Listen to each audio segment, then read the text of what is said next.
आज हम भौतिक विज्ञान कक्षा 12 पाठ संख्या 1 विद्युत आवेश एवं क्षेत्र के 14 जुलाई 2021 को प्राप्त होमवर्क को सॉल्व करेंगे। इसलिए होमवर्क की तरह ही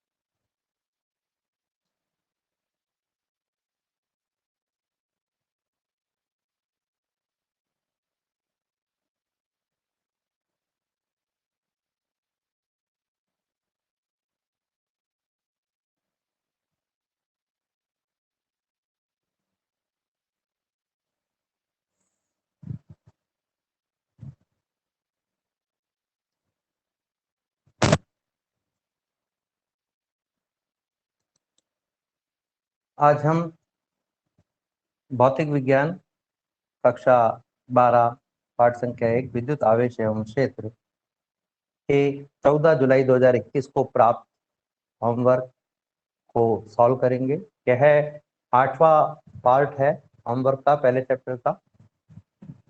पुराने होमवर्क की तरह इसमें भी 5 प्रश्न हैं। पहला प्रश्न है, बहु आवेशों के लिए अध्यारोपण का सिद्धांत लिखिए। अध्यारोपण का सिद्धांत ये कहता है कि किसी भी एक बिंदु पर विद्युत क्षेत्र या किसी एक आवेश पर कूलाम बल का मान इसके चारों ओर उपस्थित आवेशों के कारण विद्युत क्षेत्र अथवा कूलाम बल के योग के बराबर होता है। यदि हम विद्युत क्षेत्र निकाल रहे हैं किसी बिंदु पर, तो वह उसके चारों ओर उपस्थित आवेशों के कारण विद्युत क्षेत्रों के योग के बराबर होगा। और यदि किसी आवेश पर बल कैलकुलेट करना चाहते हैं तो वह जो बल है वो उस आवेश के चारों ओर उपस्थित आवेशों के कारण लगने वाले बलों के योग के बराबर होगा। यह जो नियम है ये आवेशों के निकाय के लिए अध्यारोपण का सिद्धांत कहलाता है। दूसरे प्रश्न पर हम चलें तो दूसरा जो प्रश्न है वो है, दो क्यू परिमाण के बिंदु आवेश स्मॉल आर दूरी पर रखे हैं, उनको मिलाने वाली रेखा के मध्य बिंदु पर स्मॉल क्यू परिमाण का तीसरा आवेश रखा जाता है। इसका मान व प्रकृति क्या होगी कि संपूर्ण निकाय संतुलन में रहे। दो आवेश हमें दिए गए हैं। पहला आवेश कैपिटल क्यू है, दूसरा आवेश जो है वो दूसरा आवेश भी कैपिटल क्यू है। इन दोनों के मध्य बिंदु पर एक स्मॉल क्यू का आवेश रखा गया है। दोनों सजातीय आवेश है और इन्हीं के प्रकृति का आवेश, यानी ये दोनों धनात्मक है तो ये भी धनात्मक, और यदि ये दोनों ऋणात्मक है तो ये भी ऋणात्मक आवेश हम कह सकते हैं। अलग प्रकृति का भी हो सकता है, ये हमें दिया हुआ नहीं है। हमें ये पूछा गया है कि ये जो आवेश है इसकी प्रकृति कैसी होनी चाहिए, हमें एक तो ये बताना है, और इसका मान कितना होना चाहिए कि ये तीनों ही आवेश संतुलन की अवस्था में रहे। संतुलन की अवस्था में रहने के लिए जरूरी है कि इस स्मॉल क्यू आवेश पर कुल बल का मान शून्य हो। तो स्मॉल क्यू पर दोनों आवेश जो बल लगा रहे हैं, यदि यह स्मॉल क्यू आवेश इन दोनों की प्रकृति का होगा तो दोनों प्रतिकर्षण बल लगाएंगे जिसकी दिशा ए से इस स्मॉल क्यू आवेश की तरफ और बी आवेश के कारण होगी बी से इस स्मॉल क्यू आवेश के कारण, और दोनों एक दूसरे को संतुलित कर देंगे, क्योंकि जो बल का मान होता है वो होता है 1/4 pi epsilon not Q1 Q2 upon R square. और अगर हम ए पर रखे कैपिटल क्यू और स्मॉल क्यू आवेश के मध्य बल निकालना चाहें तो Q1 Q2 की जगह कैपिटल क्यू स्मॉल क्यू आ जाएगा, और दूरी आर की जगह इस पूरी दूरी का आधा यानी r/2 आ जाएगा। ठीक इसी प्रकार से अगर हम दूसरे आवेश के कारण निकालना चाहें तो उसका मान भी इतना ही आएगा, यानी यह आवेश का मान कितना भी हो, यह इन दोनों आवेशों के कारण जो बल अनुभव करेगा वो हमेशा शून्य होगा। लेकिन निकाय के संतुलन में रहने के लिए जरूरी है कि इस कैपिटल क्यू और इस कैपिटल क्यू पर भी लगने वाला बल शून्य हो। तो हम किसी भी एक पर ये बल निकालेंगे, दूसरे पर भी बल का मान उतना ही होगा। किसी एक पर हम बल निकाल लेते हैं। इस कैपिटल क्यू आवेश पर दोनों आवेशों का कारण हम बल निकालें, या बी पर उपस्थित आवेश पर हम बल निकालें, तो हम कहेंगे बी पर उपस्थित आवेश पर दो बल लगेंगे, एक स्मॉल क्यू द्वारा और दूसरा कैपिटल क्यू द्वारा। स्मॉल क्यू जो ओ बिंदु पर आवेश उपस्थित है उसके कारण जो बल लगेगा वो कहलाएगा FBO, और जो ए बिंदु पर आवेश है उसके कारण जो बल लगेगा वो FBA कहलाएगा। तो ये दो बल इस पर लगेंगे, इन दोनों का कुल योग शून्य होना चाहिए। यहाँ पर ए पर स्थित आवेश द्वारा बी पर स्थित आवेश पर अगर हम बल निकालना चाहें, ए पर जो आवेश है कैपिटल क्यू उसके द्वारा यदि इस कैपिटल क्यू आवेश पर बल निकालना चाहें तो ऐसी स्थिति में ये जो बल है वो होगा ए पर स्थित आवेश पर बी द्वारा बी पर स्थित आवेश पर बल ए द्वारा जो बी पर बल लगाया जा रहा है वो होगा एफ बी ए, और उसका मान होगा K capital Q into capital Q upon R square, दोनों आवेशों का गुणा बटा दोनों के बीच की दूरी। दिशा की हम बात करें तो दिशा या तो ए से बी की ओर होगी या बी से ए की ओर होगी, दोनों में से एक दिशा हो सकती है। क्योंकि ये सजातीय आवेश है तो सदैव प्रतिकर्षण की दिशा होगी, यानी इस बल की जो दिशा होगी वो इस ओर होगी। अगर मैं इस दिशा को दाईं ओर कहूं तो आर बी ए जो है वो हमारे लिए दाईं ओर को व्यक्त कर रहा है। ठीक है, अब आगे हम चलें तो अगर मैं ओ पर स्थित उपस्थित आवेश के कारण बल निकालना चाहूं तो ओ पर स्थित आवेश द्वारा बी पर स्थित आवेश पर बल अगर मैं निकालना चाहूं तो वो होगा एफ बी ओ बराबर के दोनों आवेशों का गुणा बटा दोनों के बीच की दूरी आर बटा 2 है का वर्ग, और ये दिशा होगी आरबीओ। अब आरबीओ जो है दिशा वो बी से ओ की तरफ भी हो सकती है और ओ से बी की तरफ भी हो सकती है, हमें नहीं पता अभी, क्योंकि अगर ये दोनों समान प्रकृति के होंगे तो ओ से बी की ओर होगी, और अगर विषम प्रकृति के होंगे तो बी से ओ की ओर होगी। तो अभी ये हमें निकालना है। मैं अगर इस ब्रैकेट को खोलूं तो आर का स्क्वायर हो जाएगा, नीचे 2 का स्क्वायर 4 हो जाएगा, और ये 4 ऊपर चला जाएगा तो 4 के Q Q 4 K 4 Q Q upon R square RBO cap. RBO हमें नहीं पता है। समीकरण 1 में एफ बी और एफ बी ए का मान हम रख देते हैं, ये दोनों मान हमने रख दिए हैं। इन दोनों में से अगर आप ध्यान से देखें तो एक आर स्क्वायर के और क्यू ये कॉमन आ रहा है, इसको बाहर ले लेते हैं तो आपके पास बचेगा पहले पद में से तो ओनली, दूसरे में से 4 बचेगा और स्मॉल क्यू बचेगा और आरबीओ बचेगा। तो इस तरीके से ये हमारे पास में शेष रह जाएगा K Q Q R square Q R B A plus 4 Q R B O. अब इन दोनों राशियों का ब्रैकेट के बाहर और ब्रैकेट के अंदर की जो राशि है उनका गुणनफल शून्य है। यह तभी हो सकता है जब बाहर वाली राशि शून्य हो या तो, और या अंदर वाली राशि शून्य हो, या दोनों में से कोई एक शून्य, दोनों ही शून्य हो।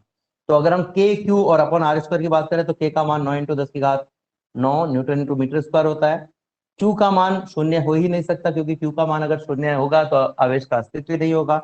दूरी आर भी शून्य नहीं है, तो इसका मतलब ये जो राशि है इसका मान शून्य नहीं है। तो इसका मतलब ये हुआ कि जो ब्रैकेट में राशि है वो शून्य होगी। तो इसको अगर हम शून्य के बराबर रख दें तो 4 क्यू आरबीओ को एक तरफ रखते हैं, इसको दूसरी तरफ ले जाए तो माइनस का क्यू आरबी आ जाएगा। Q RBO is equal to minus का क्यू बटा 4 को नीचे ले जाते हैं आरबीए। इसका मतलब ये है कि जो आरबीओ की दिशा होगी वो आरबीए के ठीक विपरीत होगी। अब अगर हम आरबीए की दिशा देखें तो आरबीए की दिशा दाईं ओर थी, तो इसकी जो दिशा है आरबीओ की, ये दिशा बाईं ओर होगी। आरबीओ क्या है? आरबीओ ओ पर स्थित स्मॉल क्यू आवेश द्वारा बी पर लगाए गए बल की दिशा, यानी ये बल इस दिशा में, और ये बल इस दिशा में तभी हो सकता है जब स्मॉल क्यू कैपिटल क्यू को आकर्षित करे। आकर्षण तब हो सकता है जब ये विषम प्रकृति का हो, विजातीय प्रकृति का हो, यानी कैपिटल क्यू दोनों आवेश जो है वो जिस भी प्रकृति के होंगे स्मॉल क्यू उसके ठीक विपरीत प्रकृति का आवेश होगा, नंबर 1 बात, और उसका जो मान है वो क्यू बटा 4 होगा, नंबर 2 बात। अतः आवेश का परिमाण क्यू बटा 4 होगा तथा आवेश की कारण बल की दिशा विपरीत, अतः क्यू की प्रकृति कैपिटल क्यू के ठीक विपरीत होगी। अगर कैपिटल क्यू धनात्मक है तो इसकी प्रकृति ऋणात्मक होगी, कैपिटल क्यू ऋणात्मक है तो स्मॉल क्यू की प्रकृति धनात्मक होगी। अगले प्रश्न पर चलते हैं। इस वाले होमवर्क में ज्यादातर न्यूमेरिकल्स दिए हुए हैं। समबाहु त्रिभुज की तीनों शीर्षों पर समान आवेश प्लस क्यू रखा हुआ है, जब तब त्रिभुज के केंद्रक पर प्लस क्यू आवेश स्थित है के कारण केंद्र पर परिणामी बल निकालना। केंद्रक क्या होता है? किसी भी त्रिभुज के शीर्ष से सामने वाली भुजा के मध्य बिंदु को मिलाने वाली जो रेखा होती है वो केंद्र वो माध्यिका कहलाती है। यानी इसको अगर मैं यहाँ मिला देता तो ये माध्यिका कहलाती, इस तरफ भी एक माध्यिका होती, इस तरफ भी एक माध्यिका होती, तीनों माध्यिकाओं का जो कटान बिंदु होता है वो केंद्रक कहलाता है। समबाहु त्रिभुज में केंद्रक से किसी भी शीर्ष की दूरी बराबर होती है, अतः तीनों शीर्षों की दूरी हम x x x मान लेते हैं। क्योंकि समबाहु त्रिभुज की जो माध्यिका है वो कोण का अर्धक भी होती है, तो टोटल कोण 60 है तो ये कोण 30 रह जाएगा। अब देखते हैं हम तीनों आवेशों के कारण इस पर बल निकालेंगे। पहले आवेश के कारण ए पर रखे आवेश के कारण निकालना चाहूं मैं बल, तो ये होगा K capital Q into small Q upon X square, और दिशा जो होगी वो ए से ओ की ओर होगी, ए से ओ की ओर प्रतिकर्षण की दिशा में, क्योंकि सजातीय प्रकृति के हैं। इसी प्रकार बी के कारण निकालें तो ये यही मान आएगा, लेकिन दिशा होगी बी से ओ की ओर। और तीसरा है सी के कारण निकालें तो भी यही मान आएगा, क्योंकि दोनों आवेशों का मान उतना ही है और दूरी उतनी है, लेकिन जो बल की दिशा होगी वो होगी सी से ओ की ओर। अब अगर मैं इनको बनाना चाहूं तो पहला बल देखिए नीचे की तरफ हो गया, ए से ओ की तरफ, दूसरा बल बी से ओ की तरफ इस तरफ हो गया, तो ये दूसरा बल एफ बी हो गया। तीसरा बल एफ सी सी से ओ की तरफ इस तरफ होगा, इसको इधर बना देते हैं हम इस तरीके से, ये एफ ए होगा, इस दिशा में एफ बी होगा और इस दिशा में एफ सी होगा। अब हम केवल बलों को बनाना चाहें तो केवल बल इस प्रकार से होंगे। यह 30 डिग्री है तो आप देख सकते हैं यह 30 डिग्री है तो ये भी 30 डिग्री होगा, और ये 30 डिग्री है तो इसके सामने वाली जो भुजा है वो भी 30 डिग्री होगी। ये सॉरी ये कोण भी 30 डिग्री होगा, तो ये हमने यहाँ पर बनाया हुआ 30 डिग्री। अब अगर मैं इस एफ बी के घटक निकालना चाहूँ तो एफ बी को नीचे ले आने पर कोण का मान कम हो जाता है, यानी इस रेखा पर इसका कॉस घटक होगा एफ बी कॉस 30, और इसको ऊपर की तरफ ले जाने पर इस दिशा में कोण का मान बढ़ करके 90 हो जाता है, यानी यहाँ पर इसका साइन घटक होगा तो एफ बी साइन 30। इसी प्रकार से एफ सी के भी दो घटक होंगे, एफ सी कॉस 30 और एफ सी साइन 30। हमें प्रश्न में दिया गया है कि केंद्र पर कुल बल निकालना है, तो हम केंद्र पर जो बल है ए बी सी उन तीनों का परिणाम ही निकालना चाहते हैं। अब हमारे पास में चूंकि हम घटक निकाल चुके हैं तो एफ बी और एफ सी को आप भूल जाइए, बस केवल इसके उधर और क्षैतिज घटकों को ध्यान रखिए, यानी हमारे पास में केवल दो बल हैं, एक जो क्षैतिज हैं दूसरे जो उधर हैं। क्षैतिज बलों का योग करें और उधर बलों का योग करें, तो उधर बलों को हम देखें तो एक दिशा में एफ ए काम कर रहा है जो माइनस एक्स एक्स की दिशा में, इसलिए इसे माइनस जे ले लिया है, और दोनों बल जो है वो plus X sorry minus Y की दिशा में काम कर रहा है, इसलिए माइनस जे लिया है, और दोनों बल जो है वो प्लस वाई की दिशा में काम कर रहे हैं, इसलिए इन दोनों के साथ में जे जे लिया है। ये सभी उधर बलों का योग हो गया, एफ बी साइन 30 और एफ सी साइन 30 जे दिशा में, जबकि एफ ए माइनस जे दिशा में। अब अगर हम इनके मान रख दें तो इन सभी के मान समान हैं, के capital Q small Q upon X square into half, half क्यों लिया है कॉस सॉरी साइन 30 का मान हाफ है, जे के प्लस के Q capital Q upon X square, फिर साइन 30 की जगह हाफ, और फिर माइनस का के Q K capital Q X small Q upon X square J के। इन सब में से K capital Q small Q upon X square को बाहर ले लें, जे कैप को भी बाहर ले लें, तो फर्स्ट में से हाफ, सेकंड में से हाफ और थर्ड में से 1 बचेगा। हाफ प्लस हाफ 1 होता है, 1 माइनस 1 जो है वो 0 होता है, यानी आप कह सकते हो हाफ और हाफ मिलकर के 1 से कट गए हैं, 1 से कट गए हैं, तो आपके पास में टोटल ब्रैकेट में राशि आ जाएगी 0, 0 इंटू समथिंग इक्वल्स टू 0, यानी उधर बलों का कुल योग 0 है। अब हम क्षैतिज बलों को निकालें तो क्षैतिज में दो बल लग रहे हैं, आप देख सकते हैं क्षैतिज दिशा में दो बल लग रहे हैं, एक है एफ बी कॉस 30, दूसरा एफ सी साइन कॉस 30 है, एक प्लस एक्स दिशा में दूसरा माइनस एक्स दिशा में, तो एक को हम आई कैप लेंगे दूसरे को माइनस आई कैप लेंगे, दोनों के मान रख देते हैं, एफ बी का मान के capital Q small Q upon X square और कॉस 30 का मान √3/2 होता है, आई कैप की जगह आई कैप है, माइनस बाहर आ गया है, एफ सी का मान रख दिया और कॉस 30 का मान रख दिया, ये दोनों सेम राशि आ रही है तो ये भी कट जाएंगे और 0 आ जाएगा। क्योंकि क्षैतिज और उधर दोनों ही बल 0 है तो परिणामी बल भी 0 होगा। इस प्रकार से हम ये कैलकुलेट कर सकते हैं कि केंद्रक पर रखे आवेश पर कुल बल 0 होगा। चार समान आवेश प्रत्येक का मान स्मॉल क्यू है, ए भुजा वाले वर्ग के चारों कोनों पर स्थित है, प्रत्येक आवेश पर शेष आवेश के कारण परिणामी बल का मान ज्ञात करना है। मैं एक आवेश पर बल निकाल के बताऊंगा, ठीक उसी प्रकार से आप अन्य पर भी बल निकाल सकते हैं। अगर मैं ए बी सी और डी इसके चार कोने लूं, ए बी सी और डी, तो हम कहेंगे ए कोने पर रखे स्मॉल क्यू आवेश पर बी सी और डी कोने पर रखे आवेश बल लगाएंगे, बारी बारी से हम उसका मान निकालेंगे। ए कोने पर रखे आवेश पर बी द्वारा जो बल लगाया गया वो ए बी कहलाएगा, सी कोने द्वारा जो बल लगाया जाएगा वो एफ ए सी कहलाएगा, डी कोने पर रखे आवेश द्वारा जो लगाया जाएगा वो एफ ए डी कहलाएगा। अब एफ ए बी क्या है, ए कोने पर रखे आवेश पर बी कोने पर रखे आवेश द्वारा बल, तो ये बल कितना होगा, के दोनों आवेशों का गुणा Q into Q Q square बटा दोनों के बीच की दूरी ए। इसकी दिशा किस तरह होगी, बी से ए की ओर, तो एफ ए बी की दिशा बी से ए की ओर हो गई है। अब अगर हम इसी प्रकार से एफ ए सी निकालना चाहें तो के क्यू स्क्वायर अपॉन ए स्क्वायर होगा, क्योंकि यहाँ पर भी दोनों आवेशों का जो गुणनफल है वो क्यू क्यू है, Q into Q Q square है और दूरी ए है तो ए स्क्वायर आ गया। इसकी दिशा सी से ए की ओर होगी, यानी ये ऊपर की तरफ दिशा होगी। तीसरा बल हम ये निकालना चाहे तो पहले आपको ये दूरी निकालनी पड़ेगी, ये देखिए ए है ये ए है, इनको हम लंब और आधार माने तो कर्ण होगा, कर्ण का मान पाइथागोरस प्रमेय से निकाला जा सकता है, जो √2 आएगा आपके पास, √2a आएगा आपके पास में।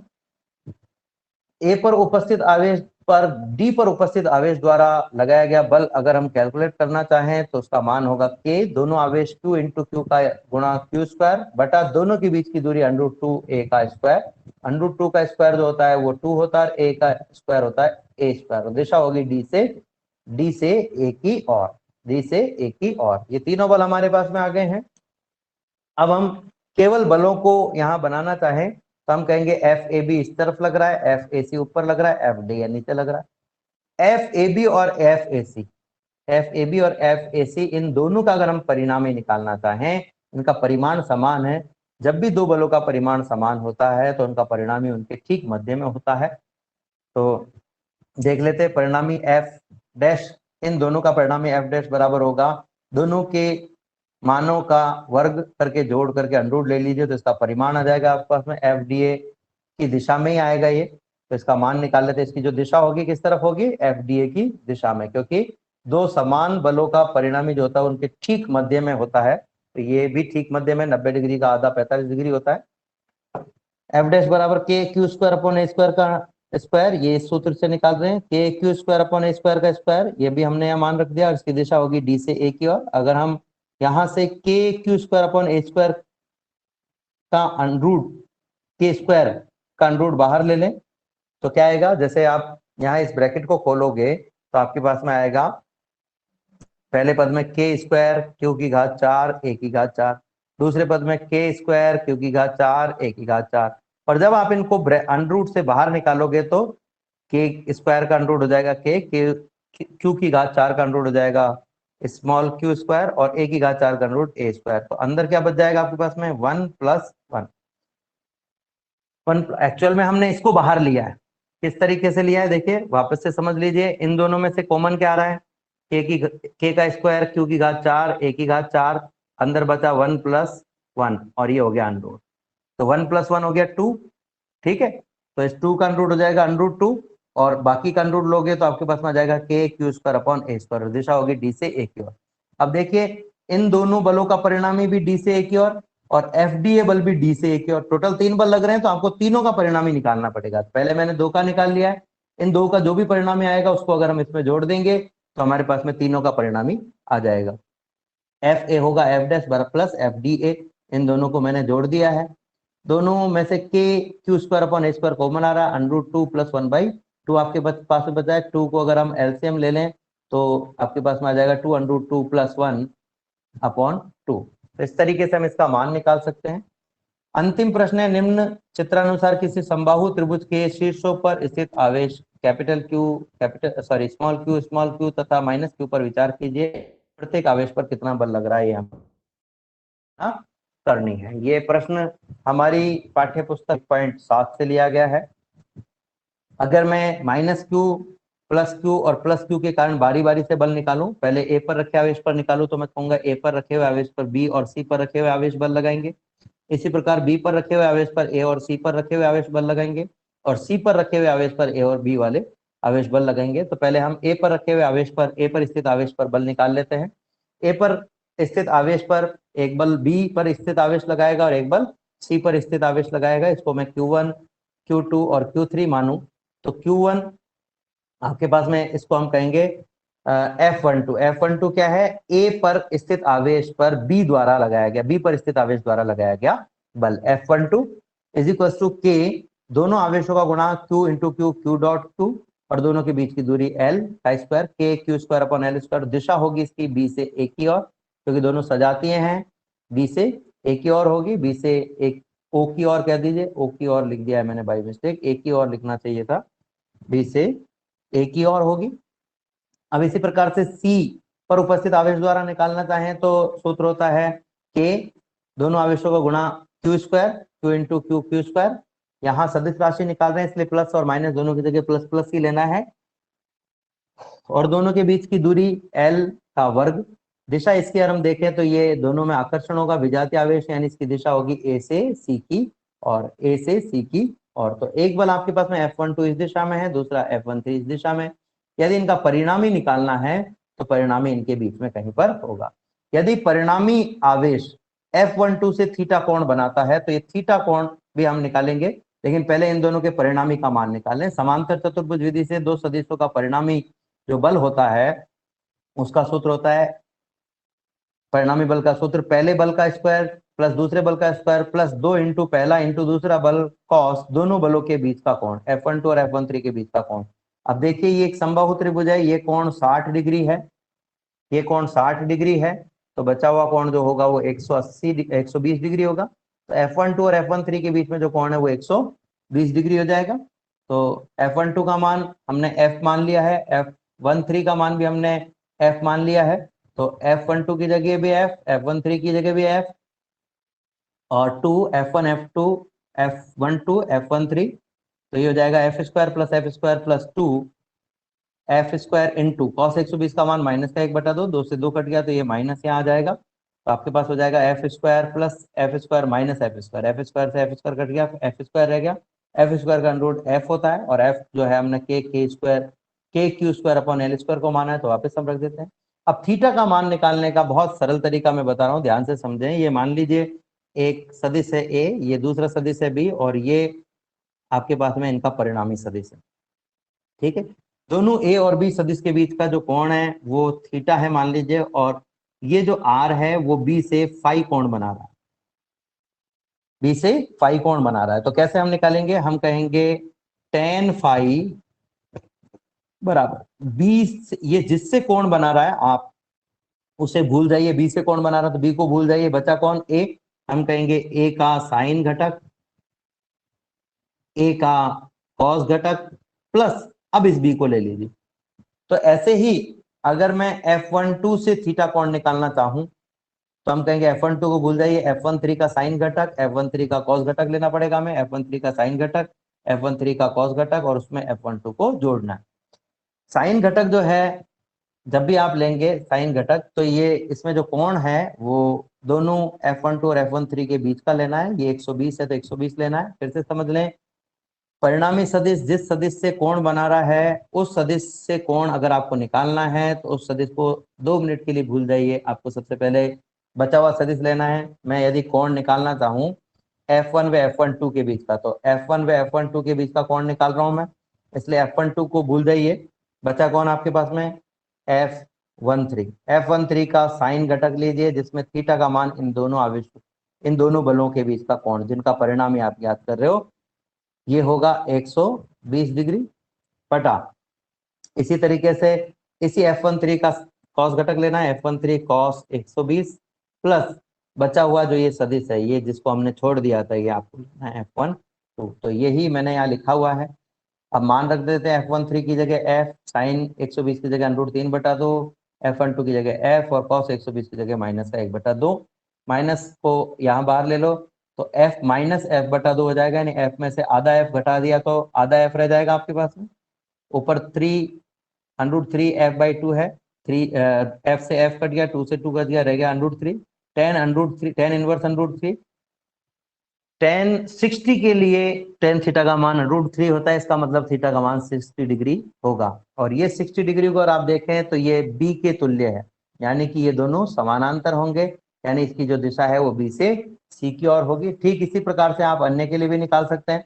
इसी प्रकार से अगर आवेश के लिए निकालना चाहूं तो मैं कहूंगा B पर उपस्थित आवेश पर A पर उपस्थित और C पर उपस्थित दोनों आवेश बल लगाएंगे, जो बलों के मान होंगे वो K,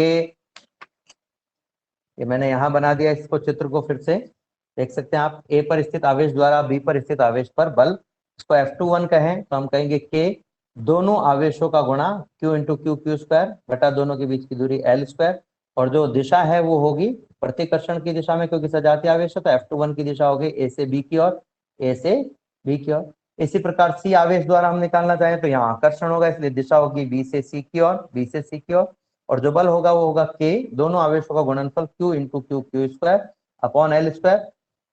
तो पहले की तरह ही आ रहा है, ये दोनों बराबर हैं, इन दोनों को फिर से मैंने F मान लिया है। परिणामी निकालने का वही तरीका रहेगा F21, पहले बल का स्क्वायर प्लस दूसरे का स्क्वायर प्लस 2 इंटू दोनों बल इंटू कॉस दोनों के बीच का कोण। तो यहाँ पर भी हम देखेंगे कि ये कोण जो है वो 60 डिग्री है, ये कोण 60 डिग्री है, तो बचा हुआ कोण 120 डिग्री होगा F21 और F23 के बीच का कोण, क्योंकि हम F21 और F23 का परिणामी निकाल रहे हैं। F2 क्या है, इन दोनों का परिणामी। इस पर दो ही बल लग रहे हैं तो दोनों का परिणाम ही निकालना पड़ेगा आपको। ये मान हम रख देते हैं, cos 120 का मान पहले की तरह ही 1/2 है, कट करके आपके पास में लास्ट में फिर से f आ जाएगा। अब फिर से अगर मैं कोण निकालना चाहूं, मैं F2 से F21 के बीच का कोण अगर थीटा मानूं, ये कोण थीटा मानो, तो इस थीटा के इस पर यानी tan थीटा का मान निकालने का तरीका क्या है, इस F21 से कोण बन रहा है तो F21 को भूल जाओ, क्या बचा F23 का साइन घटक लेंगे हम, साइन 120, F23 का कॉस घटक प्लस जिसे हम भूल गए थे अब उसको वापस याद कर लो, F21 का F21 आ जाएगा आपके पास में।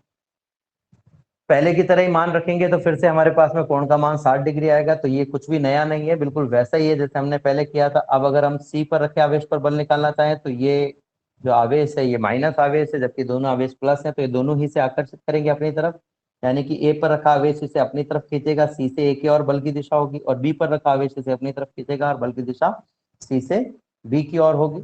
तो पहले की तरह हम अगर इस तीसरे आवेश पर पहले आवेश द्वारा बल निकालना चाहें तो F31 बराबर K Q square upon L square, दोनों का मान Q है और दूरी L है, दिशा C से A की ओर होगी, और ऐसे ही दूसरे का मान भी K Q square upon L square होगा, दिशा C से B की ओर होगी, C से A की ओर, दूसरी जो दिशा है वो होगी C से B की ओर। परिणामी निकालना है तो तरीका वही रहेगा, F3 बराबर F31 का स्क्वायर प्लस F32, दोनों बलों का स्क्वायर करके प्लस में दोनों बलों को 2 से गुणा कर दीजिए और उसका कॉस घटक ले लीजिए। कॉस घटक में थीटा दोनों बलों के बीच का कोण है, क्योंकि इनका परिणामी निकल रही है। कोण कितना होगा, क्योंकि ये एक त्रिभुज का कोण है तो ये 60 डिग्री होगा, कॉस 60 आ गया अब अपने पास में। कैलकुलेशन कर लेते हैं, जो कैलकुलेशन हमारे पास में पहले थी उसी से। F31 को F माना है तो इसकी जगह F स्क्वायर आ जाएगा, यहाँ भी F square plus 2FF into cos 60, तो ये कुछ इस तरीके से आएगा, F square 2F square into 1/2, 2 से 2 कट गया, आपके पास में आ जाएगा F square plus F square plus F square √3F square, F square का अंडर रूट F होगा और 3 का अंडर रूट 3 होगा। तो यहाँ पर F का मान रख दीजिए जो कि KQ square upon L square है। अब अगर हम इससे आगे चलें तो कोण हमें निकालना है, वही बात पहले की तरह मैं चित्र आपको बना करके बता देता हूँ। ये चित्र कुछ इस तरीके से था, एक बल F31 इधर लग रहा था, F32 इधर लग रहा था, परिणामी इस तरफ है। अगर आप कोण ये थीटा निकालना चाहते हो, ये कोण थीटा निकालना चाहते हो, तो आप जिससे कोण बन रहा है उस सदिश यानी F31 को भूल जाइए, बचा क्या F32 का साइन घटक, नीचे F32 का कॉस घटक प्लस F31, F32 की जगह F रख दिया है, साइन 60 का मान √3/2 होता है, F32 की जगह F रख दिया है, कॉस 60 का मान 1/2 होता है, और F31 की जगह F हो गया। इन दोनों में से F, इन दोनों को जोड़ दीजिए, F और हाफ F यानी कि 3/2F हो जाएगा, F से F कट जाएगा, 2 से 2 कट जाएगा, ऊपर √3 नीचे 3, √3 में 3 का भाग देंगे तो 1/√3 आ जाएगा, क्योंकि ये होगा √3/3, और 3 को लिख सकते हो आप √3 गुणा √3, तो ये एक √3 से एक √3 कट जाएगा और आपके पास में ओनली 1/√3 हो जाएगा। ये 30 डिग्री के लिए होता है, तो इस तरीके से आपके पास में जो दिशा होगी वो होगी किसी भी एक बल से 30 डिग्री यानी ऊर्ध्वाधर नीचे की। तो उम्मीद करता हूँ आपको समझ में आया होगा। धन्यवाद।